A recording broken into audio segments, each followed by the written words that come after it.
Assalamualaikum warahmatullahi wabarakatuh. Saya Dr. Jumriani selaku juru bicara teknis tim Satgas COVID-19 Provinsi Sulawesi Tengah akan menyampaikan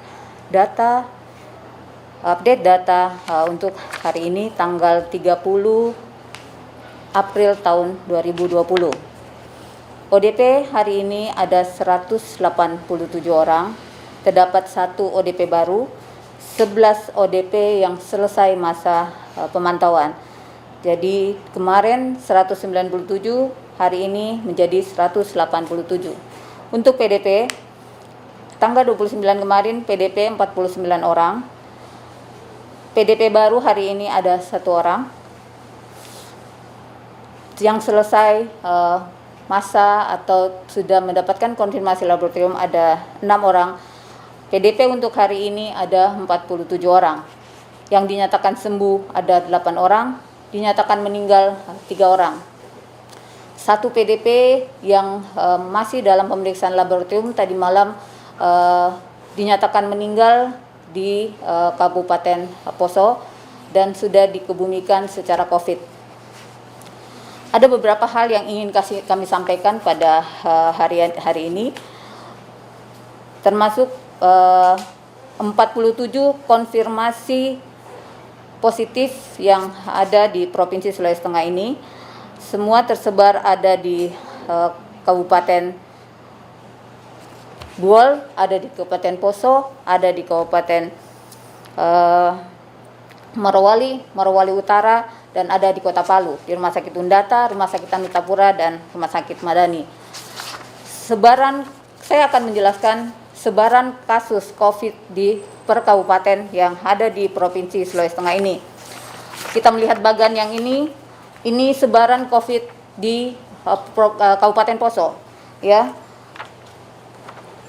Dari 3 orang pelaku perjalanan itu menghasilkan menularkan ke 2 orang yang positif. Jadi sekarang di Kabupaten Poso itu ada 6 yang konfirmasi positif. Untuk Morowali Utara, kita melihat bagan, ya. Dari 1 pelaku perjalanan menularkan ke 10 yang juga melakukan perjalanan yang sama dengan konfirmasi positif pertama. Yang dari yang 10 ini sudah ada konfirmasi positif dari yang pelaku perjalanan sebelumnya. Ini untuk yang Kabupaten Morowali Utara. Untuk Kabupaten Morowali, kita lihat dari 2 pelaku perjalanan sudah menularkan 1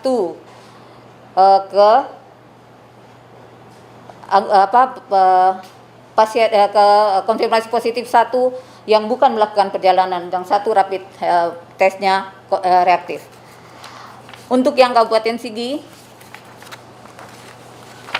kita lihat bagannya seperti ini, ya. 1 pelaku perjalanan sudah menularkan ke 1 orang yang ada di Kabupaten Sigi. Untuk Kabupaten Buol, kita lihat bagannya, ya. Dari 3 pelaku perjalanan, 1 pelaku perjalanan yang hasil tracking dan tracingnya sudah menularkan ke 5 orang yang berada di Kabupaten Buol. Kita lihat yang Kota Palu, ya. Kita lihat yang Kota Palu. Ini yang Kota Palu, ya. Dari pelaku perjalanan sudah menularkan, ya, ke 1 generasi, kedua, ketiga, ya. Ini kita dapatkan dari hasil penyelidikan epidemiologi yang dilakukan oleh kabupaten kota masing-masing. Ini yang jelasnya, ya. Ini yang jelasnya untuk yang Kota Palu.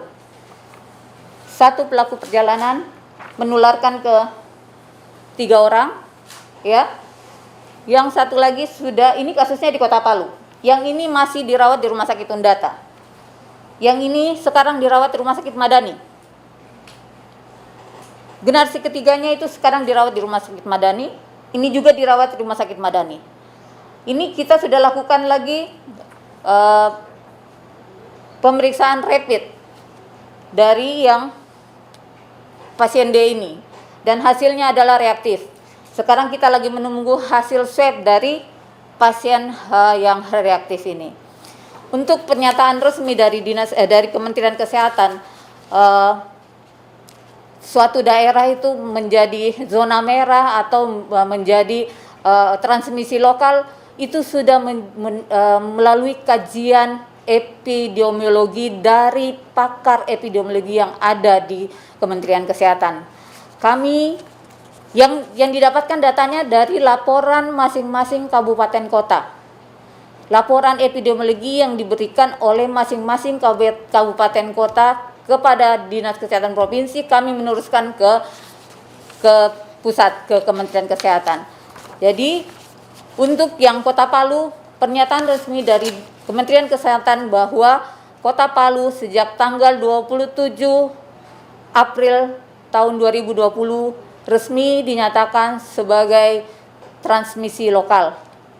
Melihat dari bagan transmisi yang kita lihat tadi. Ini yang bisa kami sampaikan. Tetap waspada, mari kita tingkatkan kewaspadaan kita. Wabillahi taufiq wal hidayah. Wassalamualaikum warahmatullahi wabarakatuh. Ya. Assalamualaikum warahmatullahi wabarakatuh. Selamat sore, salam sejahtera bagi kita sekalian. Saya Dr. Eni Lamajido, SPPK MKes, Kepala Dinas Kesehatan Provinsi Sulawesi Tengah. Pada hari ini saya ingin menyampaikan beberapa informasi. Yang pertama, bahwa beberapa kasus terkonfirmasi positif kita di Provinsi Sulawesi Tengah ini makin hari makin meningkat. Artinya masyarakat harus waspada tetapi tidak boleh panik. Kita tetap akan bersama untuk bersatu melawan coronavirus ini. Kemudian yang kedua, saya ingin menyampaikan bahwa mohon masyarakat berlaku jujur jika ada kontak dengan pasien yang terkonfirmasi positif. Karena kalau tidak berlaku jujur maka terjadi penularan yang kita tidak bisa ketahui. Sekali lagi saya menghimbau kepada masyarakat, mari kita bersama-sama, mari kita bergandengan tangan untuk melawan coronavirus ini sehingga kita mempercepat pemutusan penularan dari coronavirus ini. Kemudian saya menyampaikan kepada masyarakat juga, kita tidak perlu takut atau malu ketika kita dinyatakan suatu hasil laboratorium kita positif terhadap COVID-19.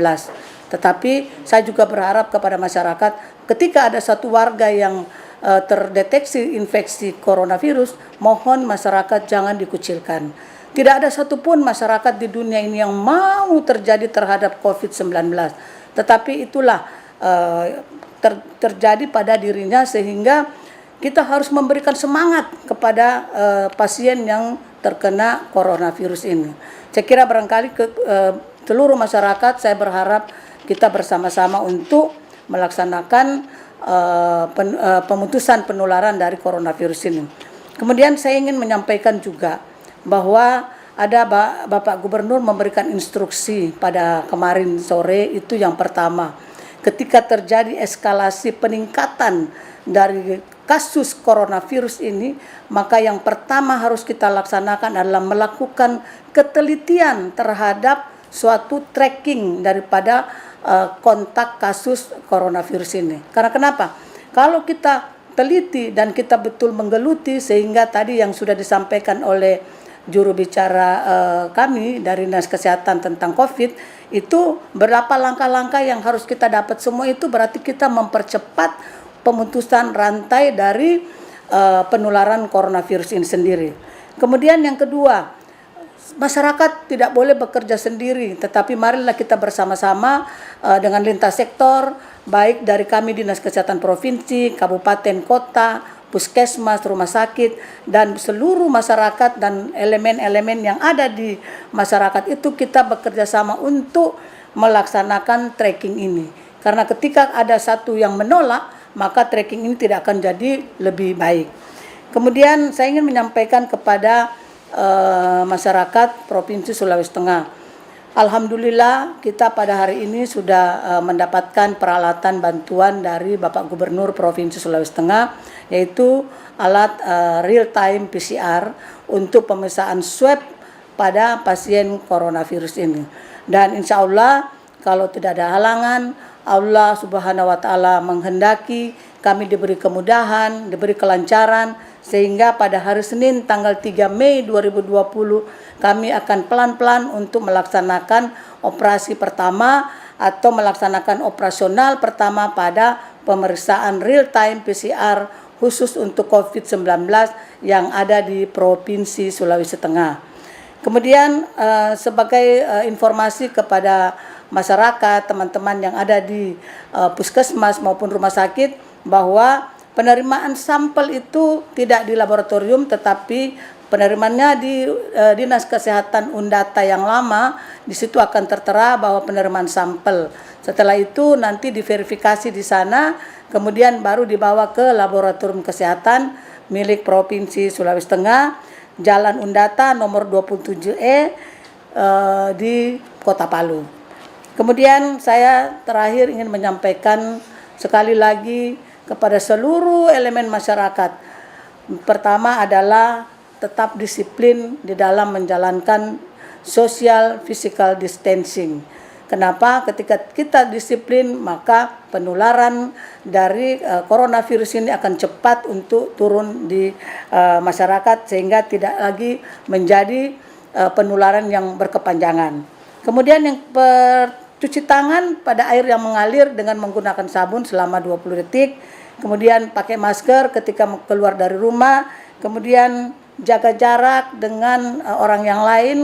Kemudian yang terakhir saya ingin menyampaikan bahwa tinggal di rumah kalau tidak ada keperluan yang sangat mendesak. Terakhir saya ingin mengucapkan yang terima kasih sebanyak-banyaknya dari lubuk hati saya yang paling dalam kepada seluruh teman-teman, seluruh teman sejawat di Provinsi Sulawesi Tengah, tenaga kesehatan yang sudah membantu perawatan terhadap pasien-pasien coronavirus.